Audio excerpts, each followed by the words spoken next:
the optimal allocation for the past decade, it wasn't the 60-40 portfolio.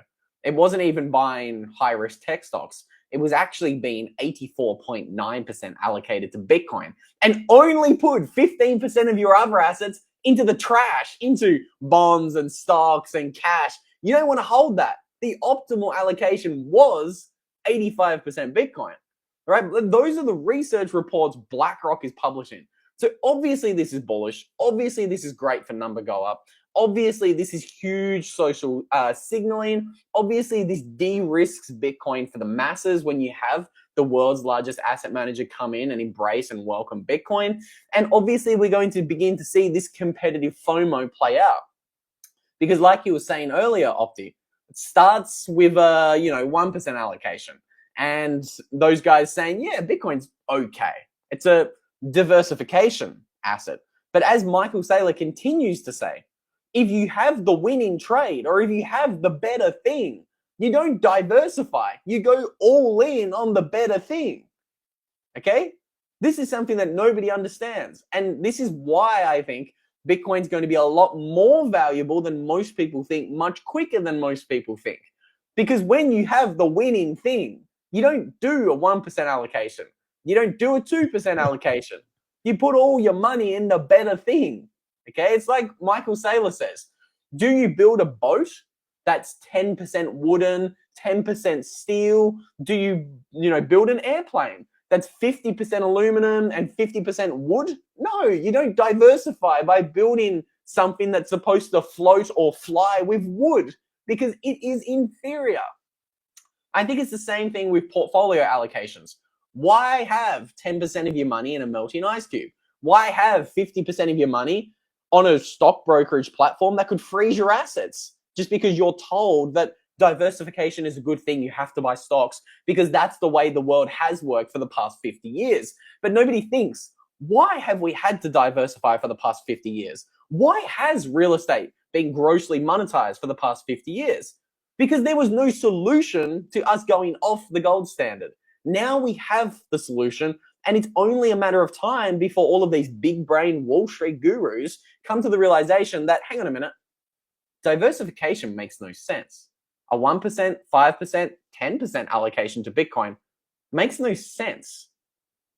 We need a 100% allocation because this is the solution.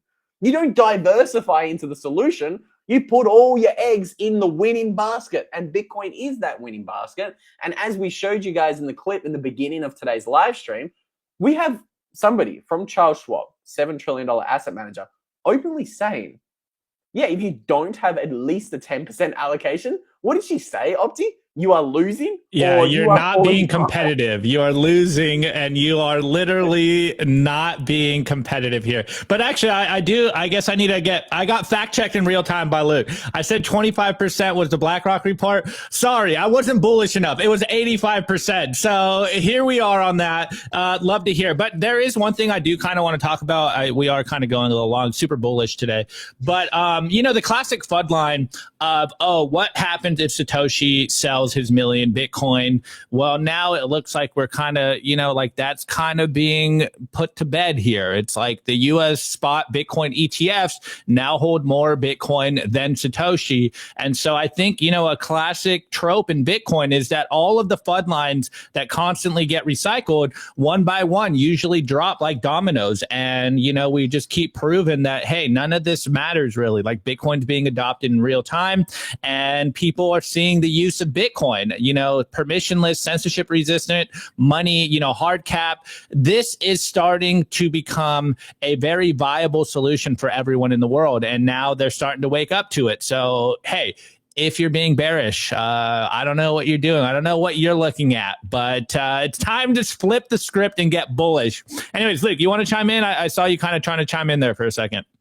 No, I talk too much, my friend. Okay. All right. Well, on that note, guys, if you are enjoying the show, we're only halfway through. Make sure you smash the like button, smash the like button, comment. Let us know if you're bullish. And of course, subscribe if you think we're giving you guys value, but we're only halfway through, guys. We still have some more bullish stuff for you on today's show.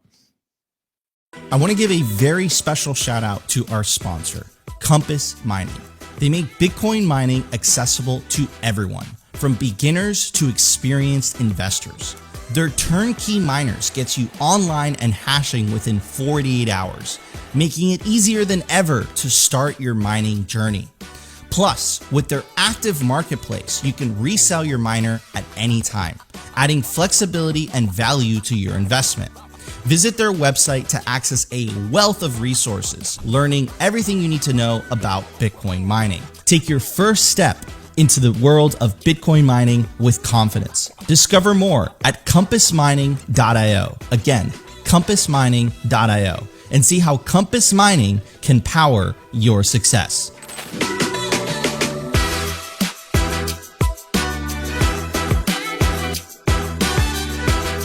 I want to give a shout out to our sponsor, Foundation. It's self-custody done right. They built a premium grade hardware wallet called Passport right here in the US, and it integrates seamlessly with their free app called Envoy. Passport is fully open source and verifiable. It's the most intuitive Bitcoin wallet designed with a UX reminiscent of a classic feature phone, so you'll know how to navigate it and use it the moment you pick it up. It's also air-gapped, meaning Bitcoin stays offline, never touching an internet connection. It's Bitcoin only, open source verifiable, air-gapped security model, gorgeous design craft, premium grade materials. Get your Bitcoin off exchanges and into your own hands in just a few minutes with Passport at foundation.xyz/simply. Get peace of mind for your peace. All right, guys. I'm not going to model completely, but make sure you get yourself a Passport by Foundation. Use the promo code Simply. It's almost Christmas, guys. Maybe you want to buy these for your friend and your family. I think these are mother-friendly hardware wallets, completely open source, connected with the Envoy, and it's pretty much been the easiest hardware wallet I've used, and I love it, man. Okay. Anyways, we got some updates for you guys, boys and girls. It seems like we might have a very bullish administration coming in the US. And I know you guys have yelled at us all year. Like, I'm sick of what someone said in the chat yesterday, like I'm sick of the Republican propaganda on the show. Well, sorry, boys. Hey, they're coming out and being super bullish on Bitcoin or, crypto. And this is a good thing for our industry. If we could get 4 years of cover, there's no way they're going to be able to put Bitcoin back in the box. It's going to take over the world. And as an American, hey, I want that to happen. I want America to be the Bitcoin hub of the world. We already are, the leader in Silicon Valley out there. And I think it's only fitting. Bitcoin is as American as apple pie. Anyways, what am I talking about? If you aren't following the news as closely as all of us Bitcoiners, or rather us here at Simply Bitcoin, yesterday, Donald J. Trump, the 47th president of the United States, president-elect, just announced that David Sachs will be his, quote, White House AI and crypto czar. So I'm going to I'll break down David Sachs for you guys in a minute, but let's read this Truth Post social. So in this important role of White House AI and crypto czar, David will guide policy for the administration in AI and cryptocurrency, two areas critical to the future of American competitiveness. David will focus on making America the clear global leader in both areas. He will safeguard free speech online and steer us away from big tech bias and censorship. He will work on a legal framework so the crypto industry has the clarity it has been asking for and can thrive in the U.S. David will also lead the Presidential Council of Advisors for Science and Technology. First of all, it is a little surreal. It's kind of crazy just hearing, an incoming president even acknowledge the Bitcoin industry. Obviously, the Bitcoin pact, the lobbying that the Bitcoiners did to get him elected, remember, is $135 million. So obviously, we're a big part of the lobbying base here. And as Kaiser always says, he who has the Bitcoins make the rule. Well, let's just look into who David Sachs is and what does he say about Bitcoin. And we got a great clip here from Anthony Pompilano with David Sachs, and let's just hear it from his own words. What are your views on Bitcoin, and how do you think of that asset given kind of the macro backdrop? Well, the thing that's interesting about Bitcoin, I've been interested in Bitcoin since I think I first bought it in 2012, maybe.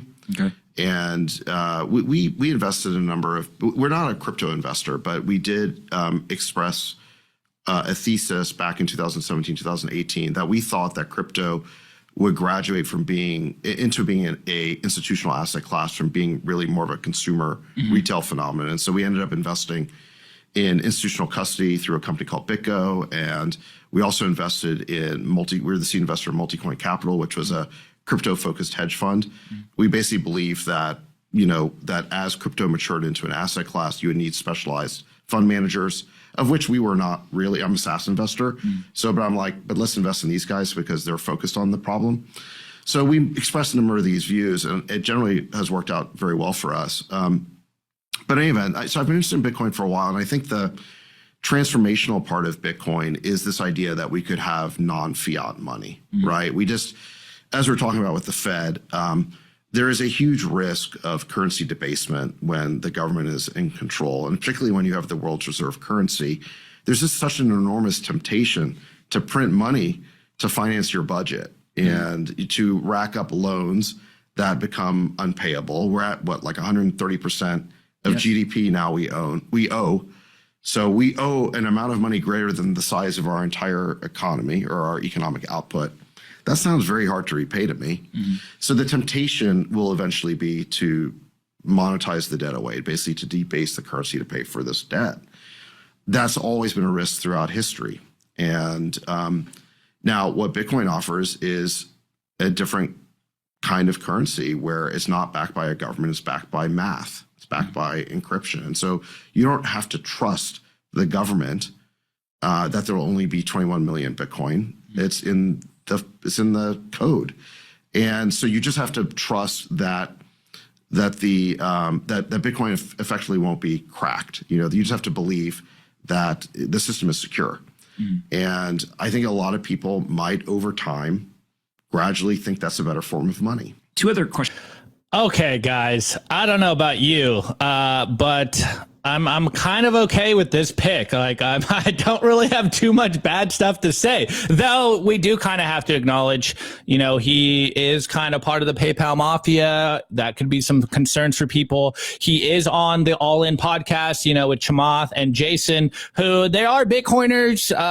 You could argue maybe they're a little bit of shitcoiners, but I think this is good signal that we're going to see at least some very favorable regulation and clarity in regards to Bitcoin. Of course, David Sachs runs one of the oldest Bitcoin and crypto funds. And looking into, some of the portfolios, currently he's at Craft Ventures, you can see some of the companies that he's invested in.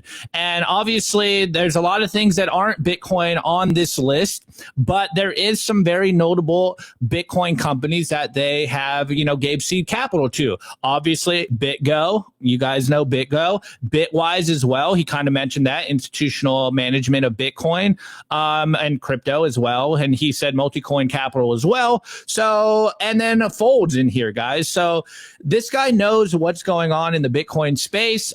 He's been buying since 2013.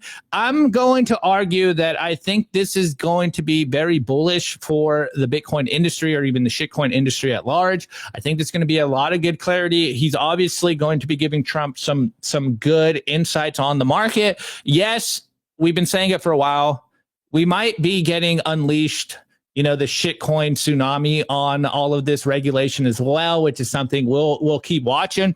But you add David Sachs as the new crypto czar, which is a new role, and you could argue that it's like a fake role, but we've seen these kind of roles happen for presidents in the past. But you add that with Paul Atkins as the new SEC head, and again, this is going to be super bullish for Bitcoin. And I don't know about you guys, but I'd much rather have some favorable tailwinds in regards to Bitcoin than the last 4 years that we've seen under the Biden administration with Operation Choke Point 2.0 and them trying to stifle and stop the adoption of Bitcoin. So again, this is a very bullish show today. Not only price predictions, but at least we're seeing in the US that speculatively and optimistically speaking, we should see very favorable laws and regulations around Bitcoin. Obviously, my point of view is I just want them to get out of the way, man. If they could get out of the way of Bitcoin and Bitcoin companies and hopefully bring back some of the Bitcoin companies and entrepreneurs that have left the last 4 years, this is going to be,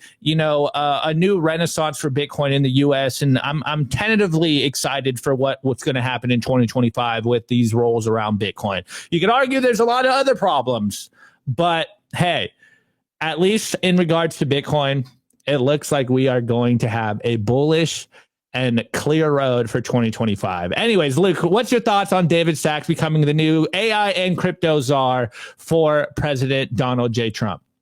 My thoughts more broadly are pretty much summarized by Rexona's 72-hour comment in the chat. We are no longer just seeing tailwinds for Bitcoin.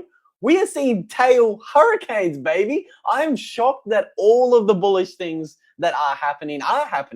I'm shocked that we're getting somebody like David Sachs appointed by Donald Trump. Yes, he's not a Bitcoin maxi. Yes, I wish he was more bullish on that podcast, the All In podcast, and maybe he was like able to rein in some of his shitcoining friends and some of the trash that they do say on that very popular podcast. But I think overall, he's certainly better than a lot of the other selections that were, let's just say, in previous governments in the US. I don't even want to name names. I mean, you guys know the kind of people that we are electing as leaders in America, or the Western world in general. If you have a look at the health ministers all around the world, they certainly don't look healthy. And if you look at I'm going to be really careful what I say here, but let's just say some of the health officials, they were not healthy people, and some of the things they were saying were not healthy. So I think that we're beginning to see people elected into the Trump government that actually understand not only economic reality, but just reality as it stands in the world, in other industries. We have RFK being elected. And again, he is talking about certain things to do with health. But if you just look at the guy, I'm more likely to listen to something he says because you look at him at age 60, he's in better shape than me. The dude's absolutely jacked, okay? He clearly looks after his health. And now we have business leaders and people who have actually built companies and understand the fact that US debt is unsustainable. They're now being elected and put into positions of power. We have, as much as it's a little bit of a meme, but we have Doge, the Department of Government Efficiency. Nobody has asked the government to be efficient. Nobody in power has even mentioned the fact that maybe the government should stop spending money and be more efficient for 100 years, okay? Nobody's given a shit about it. So, yes, he's not the best candidate for that position, but I think he's better than what we've had. What do you think? Yeah. I mean, I'm a bit conflicted because I think everyone knows me and I don't trust politicians at all. Very clear, very obviously, I think at this point. But again, just hearing them talking, actually, someone said a great comment in here, something on the line. Let me see if I can find it real quick before I just give you guys some blank air here. All right. Shout out to Keith. He goes, all I heard was, quote, a better form of money, and you can't unthink that stuff. And I think that is kind of the signal here that we're seeing. Yes, he is a VC capitalist. Yes, he kind of has endorsed some shit coins out there. But I mean, in that clip with Pomp, I think he sounds like a Bitcoiner. I think anyone that understands Bitcoin and understands fiat is understanding the same problem, is they are printing way too much money. And what does that do for you guys out there? It is debasing your holdings. It's making you poorer. And the more money they print, the poorer we all get. And yes, some government efficiency would be great. Who wouldn't like to see some efficiency coming out of the government? But as the classic trope goes, the scariest couple of words you can hear is, I'm from the government and I'm here to help you. I don't think anyone trusts the government to be efficient at all, but hopefully we do see some sort of efficiency coming out of this. Again, my baseline here is just, can you guys get out of the way of Bitcoin's potential and Bitcoin entrepreneurs? The free market and entrepreneurs are the one that really drive innovation forward. And what we've seen the last, 15 years, but specifically the last 4 years, is them standing in our way and literally hurting the population out there, not only in the US, but globally. Because, of course, I say it all the time, the U.S. kind of exports two things. It's our debt, aka our currency, and our culture. So whatever the U.S. does, everyone starts to follow suit. And we've seen this play out very clearly in regards to Trump announcing a strategic stockpile or reserve for Bitcoin. Now everyone has to take these conversations seriously. So the game theory is playing out. I'm pretty excited to see what happens in 2025. Obviously, we'll be here. You know me, I only pull my punches to not get us banned on YouTube, but you know I'm very skeptical. So we'll be covering this throughout the year, and hopefully we do see some very favorable stuff come down the pipeline, and it just means number go up. And Bitcoin's going to be proliferated around the world. And that's what we're here for. We want as many people as possible holding Bitcoin in self-custody. So if we see anything that does the opposite, no, we will be vocal about it. So, man, I'm tentatively bullish. I'm tentatively optimistic about this. And it's looking like in regards to Bitcoin, the Trump administration might be following through on its promises. So we'll see what happens day one. We'll see if, Ross is free day one. We'll see how far they can push the strategic Bitcoin stockpile, and we'll see the aftermath of that. But man, I'm starting to get the tingle, Luke. I'm starting to get a tingle. But let's get into the culture, because I told Luke I'm just going to give you time to be stupidly bullish. Everyone knows Luke is a bulltard every single time. So if you thought the beginning was bullish, I think the rest of the show is going to be even more bullish. Let's go. I want to give a shout out to our sponsor, Hive Digital Technologies. As the first ever public miner, Hive's been battle tested through every possible market. And as the first with an AI strategy, Hive continues to redefine the future of sustainable energy. Also, gotta casually drop this in here, Hive consistently tops the industry in Bitcoin mined per exahash. They're lean and mean, they're green and clean, and they're changing the game. Learn more by following them at Hive Digital Tech or check out their website, hivedigitaltech.com.